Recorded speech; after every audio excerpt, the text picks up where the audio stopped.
చేశారట? యోసేపు నమ్మేశారు ఒక అనాదిగా, ఒక ఎందుకు పనిచేయని వాడిగా. కానీ ఐగుప్తు దేశం వచ్చిన తర్వాత ఐగుప్తు దేశంలో ఆ యొక్క దేశ ప్రధానమంత్రి ఎవరంటే ఈ వెలివేయబడినటువంటి యోసేపు గారు. దేవునికి స్తోత్రం కలుగును గాక.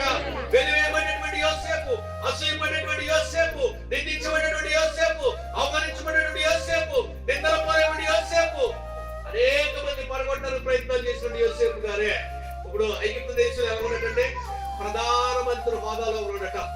ఐగుప్తు దేశానికి ప్రధానమంత్రి అయినటువంటి యోసేపు గారి దగ్గర సాష్టాంగ నమస్కారం చేస్తారట. ఏ వ్యక్తి మీద అసూయపడ్డావో, ఏ వ్యక్తి అయితే హేళన చేసావో, ఏ వ్యక్తి అయితే చెల్లింపు